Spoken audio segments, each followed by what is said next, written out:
el amanecer. Con Román Losinski. Circuito Éxitos. Son las 7:11 minutos de la mañana. Gracias por acompañarnos en la señal de Éxitos, acompañarnos en Caracas, pero también acompañarnos desde Maracay, Puerto La Cruz, Puerto Ordaz, Barquisimeto, El Vigía, Mérida, Táchira, Margarita, Maracaibo, Maturín. Acompañarnos en cualquier punto del país, porque llegamos a él a través del canal 990 de Simple TV y llegamos al país y al mundo a través de mundour.com y de nuestras aplicaciones en video. 7:12 minutos de la mañana. Lo leímos en titulares ayer, lo hemos vuelto a leer en titulares hoy y mañana. Los maestros están de paro. Ayer elevaron, de hecho, una protesta en varios estados, en varias zonas del país. Tienen, de hecho, semanas y meses en ello, la verdad. Las exigencias han sido las mismas desde hace un buen tiempo.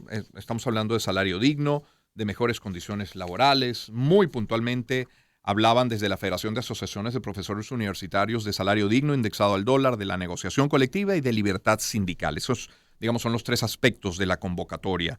Bueno, mañana, claro, será noticia traducida en titulares las consignas de hoy. Se van a actualizar los pedidos hechos. Pero más allá de las acciones de hoy, ¿qué puede adelantarse como acuerdo posible para ese sector? ¿Qué escenario o escenarios podrían estar sobre la mesa? Más allá del apellido, mire, podríamos hablar de un acuerdo mínimo o de un acuerdo óptimo o de un acuerdo ideal, pero ¿cuál es el acuerdo posible para comenzar, ¿no? Y eso se lo quiero preguntar a dos representantes del sector. Quiero presentar en primer lugar a Keta Stefani, integrante de FAPUV, PhD en Estudios de Desarrollo, máster en Planificación, licenciada en Letras, profesora social, Universidad Central de Venezuela, profesora en el Doctorado de Salud, miembro del Observatorio Venezolano de Libertad Sindical. Keta, muy buen día. ¿Cómo le va? Buenos días, Román. Muchas gracias por la invitación a tu programa. Gracias por atendernos. Y tengo en la otra línea a Raúl López Ayago, rector de la Universidad Pedagógica Experimental Libertador, la UPEL. Rector, ¿cómo está? Buen día. Muy buenos días, Keta. Placer saludarte. Gracias por acompañarnos a ambos. Miren, yo sé que dar con una cifra es complicado. Uno habla con economistas con mucha frecuencia, uno habla con expertos financieros, uno habla con analistas políticos y no se atreven a dar una opinión porque no hay consenso sobre ello. Por más que se esgrime ese artículo 91 de la Constitución. De hecho, es tan complicado que cuando estuvo la OIT acá, a lo que llegaron fue a instalar una comisión tripartita para que, entre empresarios, trabajadores y gobierno puedan lograr una cifra, un monto, pero de nuevo, Keta, entendiendo la dificultad como punto de partida o en qué bandas se van a manejar y cuáles son esas exigencias que todavía hoy hace el sector educativo. Sí, fíjate, evidentemente así como tú dices, hay distintas opiniones en relaciones con la capacidad que pueda tener el Estado de remunerar el trabajo, porque estamos hablando de un trabajo que no está siendo remunerado. No podemos llamar salario a lo que nosotros percibimos, y no solamente los profesores universitarios, los maestros, sino toda la administración pública. Y eso es un asunto que se tiene que resolver. Eso no es un asunto solamente de los trabajadores, es un asunto de la sociedad y del Estado. Es decir, el Estado debe garantizar la educación, debe financiar la educación. ¿Cuál es el problema? El problema es que no se conocen las cifras. Es decir, el gobierno dice, bueno, no tenemos. Otros economistas dicen, bueno, es verdad, no tienen, otros dicen sí tienen, pero el problema es que se necesitan tener los datos exactos, las cifras del Banco Central, el presupuesto nacional, la frecuencia de cargos en la administración pública para uno poder sentarse con sus economistas, analizar cuál es efectivamente la posibilidad de remuneración del trabajo, y también se tiene que conocer, bueno, cuáles son las perspectivas de ingreso y en qué es lo que se está jerarquizando, que de todo el dinero, de todos los recursos que entran en el país, no se está garantizando el presupuesto para la educación ni para la salud. La demanda en principio es, en relación con el salario mínimo, que es el convenio 26, uno de los convenios que se estaban discutiendo con la OIT en la tripartita, con asistencia técnica de la OIT, en primer lugar, para el método de fijación de salarios se necesita esa información. Claro. Efectivamente, Margarita, no hubo avance. El gobierno también estaba muy cerrado a cualquier posibilidad de llegar a un acuerdo en ese momento de una salida urgente, digamos, para luego sentarse a analizar con calma cuál podría ser el método de fijación. El gobierno ha estado cerrado a eso. Nosotros, la demanda es que eso se haga y que después se inicie la negociación colectiva, porque estamos hablando de salario mínimo. Entonces, el salario mínimo es el primero de las tablas y luego, entonces, a partir de ese salario mínimo, los cargos que siguen, si es el salario mínimo es el cargo, es el salario del obrero 1. A partir de ahí se construyen las tablas salariales y eso se tiene que hacer negociándose con las organizaciones representativas de los trabajadores. Por ejemplo, en nuestro caso, yo soy profesora de la UCB, la federación que es paragubernamental con la que discute el ministerio no tiene un solo profesor afiliado en la UCB, es decir, a los profesores los tienen que representar sus gremios y así en los demás casos, y si tampoco a los empleados los representa esa federación en la UCB ni a los obreros.